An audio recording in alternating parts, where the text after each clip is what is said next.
안녕하세요. 김태준입니다.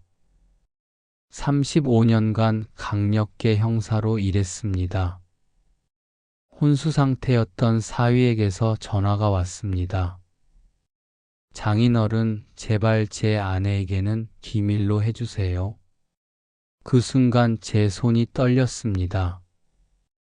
11개월 동안 매일 병실을 찾아가며 사위의 손을 잡고 기도했던 시간들이 모두 거짓말이었을까요? 아니, 더 무서운 것은 제 딸이 그 거짓말의 중심에 있을지도 모른다는 생각이었습니다. 그날 밤 저는 다시 형사가 되었습니다. 2024년 여름 사위 윤재현이 교통사고를 당했습니다. 의식불명 상태로 중환자실에서 생사의 기로에 섰죠. 저는 매일같이 병원에 갔습니다. 딸 서연과 손녀 할인을 위로하며 함께 기도했습니다. 가족들이 힘든 시간을 보내고 있을 때 제가 해야 할 일이라고 생각했거든요. 하지만 뭔가 이상했습니다. 35년 형사 생활이 제게 준 직감이었을까요? 서연의 행동에서 묘한 위화감이 느껴졌습니다. 슬픔보다는 초조함이 더 컸고 재현의 회복보다는 다른 걱정에 더 신경 쓰는 것 같았습니다. 특히 병원비 부담을 자꾸 언급하며 성년 후견인 절차를 서두르려는 모습이 이상했습니다. 그리고 그 향수 냄새. 서연은 늘 장미향 향수를 진하게 뿌리고 다녔습니다. 처음에는 그냥 딸의 취향이려니 했는데 병실에서도 집에서도 어디서든 그 향이 따라다녔습니다. 마치 자신의 존재감을 각인시키려는 듯 말이죠. 어느 날 밤 평소보다 늦게 집에 돌아왔습니다. 무릎이 아파서 계단을 천천히 올라가는데 서연 방에서 나지막한 목소리가 들렸습니다. 누군가와 통화를 하고 있는 것 같았죠. 문득 궁금해져서 귀를 기울여 봤는데 내용이 심상치 않았습니다. 병원 얘기, 돈 얘기가 오갔고 무엇보다 재현을 두고 하는 말들이 아내가 남편에게 할 말들이 아니었습니다. 그런데 정말 충격적인 일이 벌어졌습니다. 사고 11개월째 되던 어느 날 밤 발신자 표시 없음으로 전화가 왔습니다. 누군가 싶어 받았는데 들려온 목소리는 분명 재현의 목소리였습니다. 장인어른, 저 재현입니다. 제가 깨어난 건 비밀로 해주세요.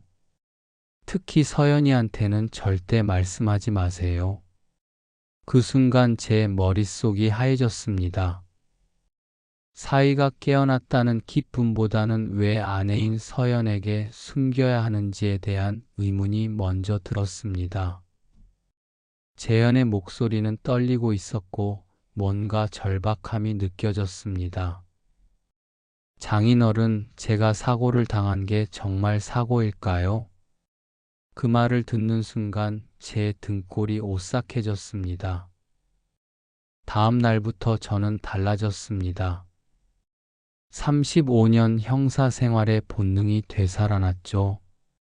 겉으로는 평범한 할아버지인 척했지만 속으로는 모든 것을 관찰하기 시작했습니다.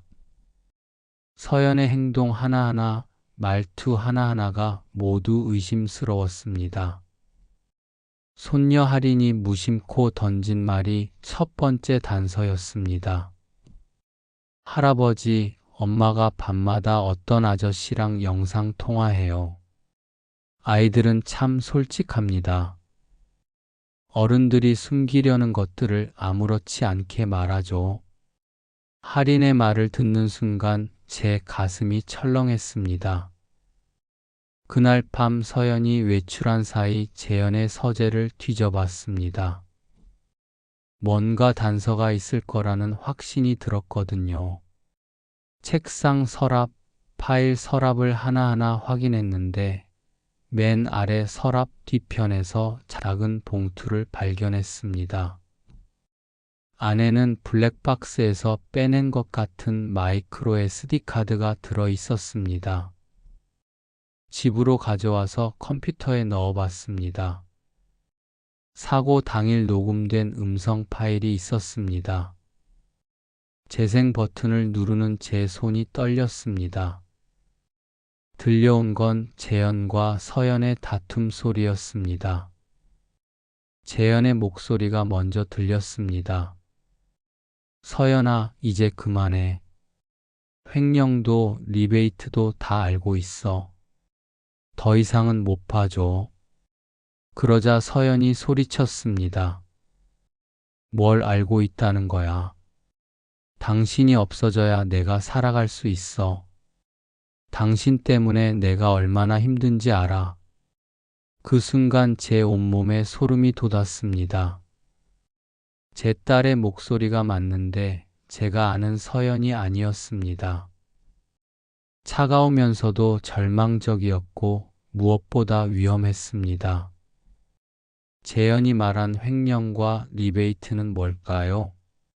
서연이 재무이사로 일하는 의료재단과 관련이 있는 건가요? 다음 날 재현이 입원해 있는 병원에 갔습니다. 평소처럼 문병을 가장했지만 이번에는 다른 목적이 있었습니다.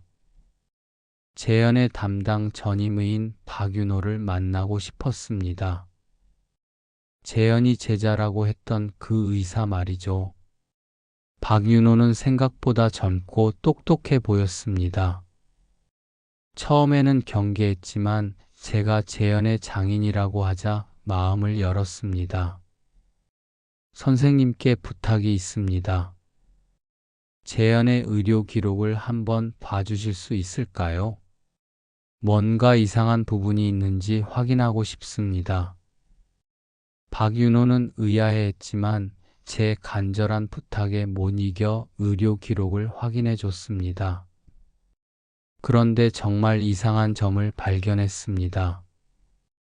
특정 간호사가 근무하는 날에만 재현의 상태가 급격히 나빠지는 패턴이 있었습니다. 강은영이라는 간호사였습니다. 박윤호는 이것도 이상하다며 약물 투여 로그를 보여줬습니다.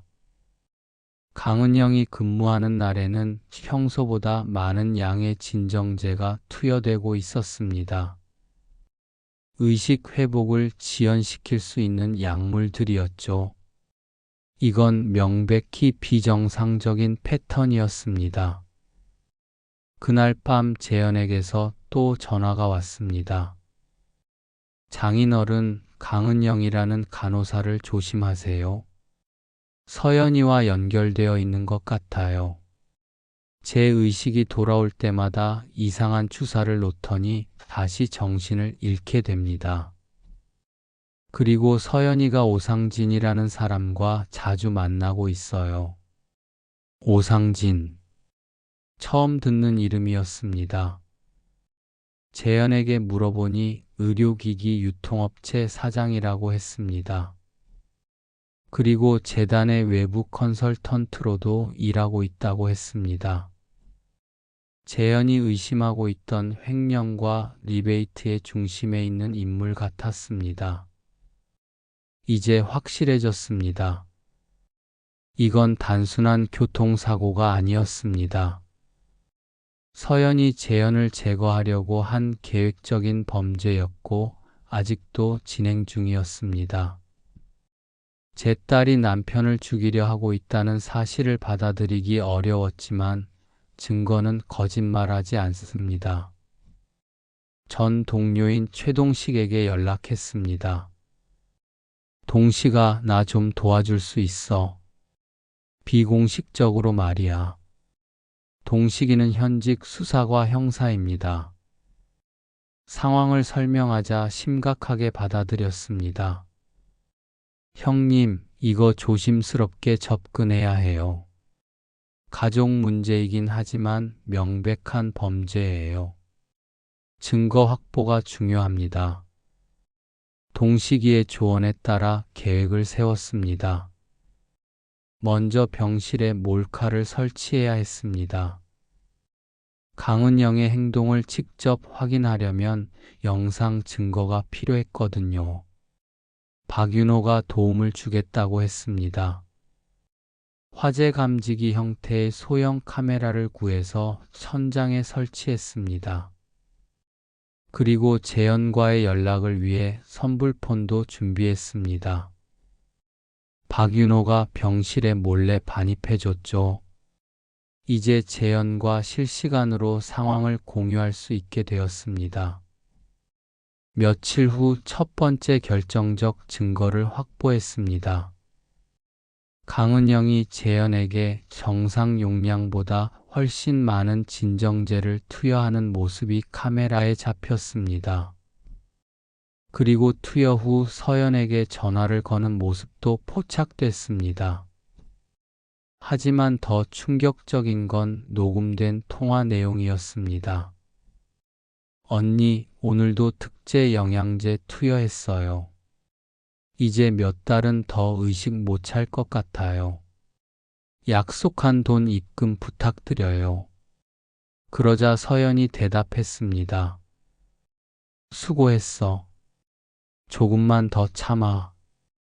모든 게 정리되면 넉넉히 챙겨줄게. 이 순간 제 가슴이 미어질 것 같았습니다. 제 딸이 정말로 남편을 죽이려 하고 있었고 간호사까지 매수해서 치밀하게 계획하고 있었습니다. 35년 형사 생활 중 이렇게 마음이 아픈 사건은 없었습니다. 그런데 서연이 더 적극적으로 움직이기 시작했습니다. 아버지, 집을 팔아야 할 것 같아요. 병원비도 그렇고 재현이 언제 깨어날지도 모르는 상황에서 현실적으로 생각해야 해요. 그리고 성년 후견인 절차도 빨리 진행해야겠어요. 서연은 제게 각종 서류에 도장을 찍어달라고 재촉했습니다. 저는 일부러 멍한 척, 잘 모르는 척 했습니다.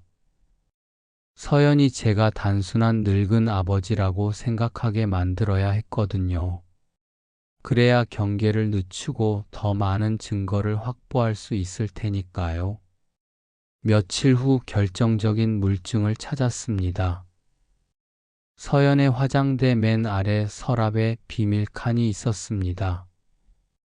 그 안에서 수기로 쓴 장부를 발견했습니다. 페이지마다 서연 특유의 장미향이 배어 있었습니다.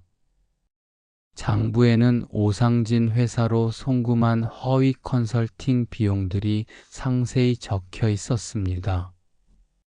박윤호가 이 장부의 날짜와 병원 송금 기록을 대조해 봤습니다. 완벽하게 일치했습니다. 서연이 재단 돈을 빼돌려서 오상진에게 주고 오상진은 그 돈의 일부를 다시 서연에게 리베이트로 돌려주는 구조였습니다. 이제 마지막 단계만 남았습니다. 모든 증거를 공개하는 것이었습니다. 하지만 조심스러워야 했습니다.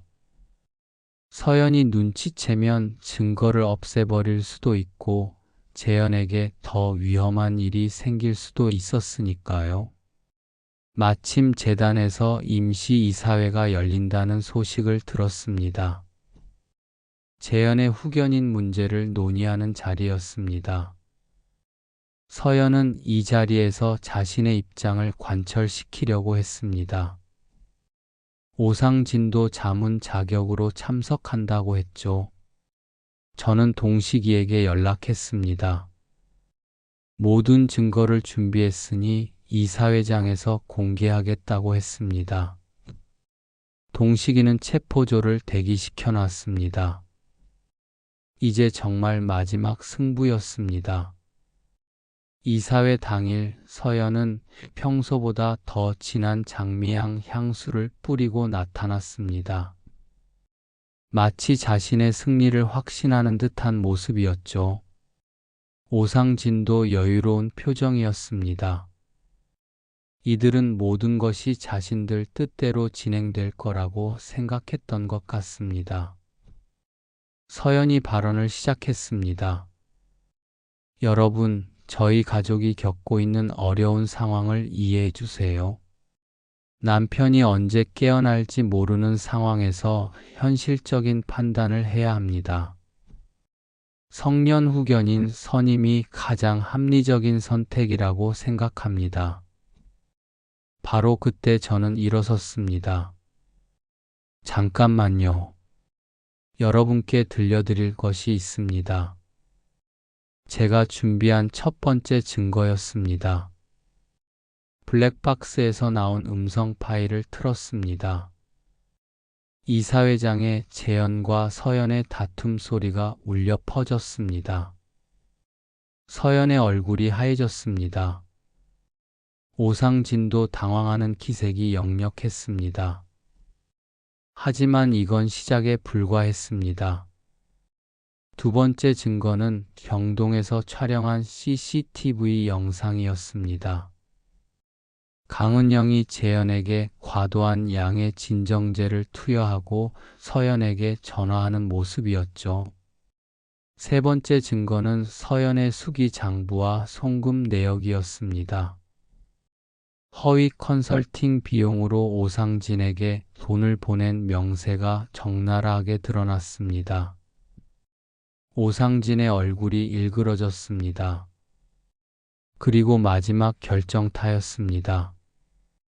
스크린에 재현의 실시간 영상 통화가 연결됐습니다. 재현이 침대에서 상반신을 일으켜 말했습니다. 서연아, 더 이상 가장하지 마. 모든 걸 다 알고 있어. 그리고 여러분께도 죄송합니다.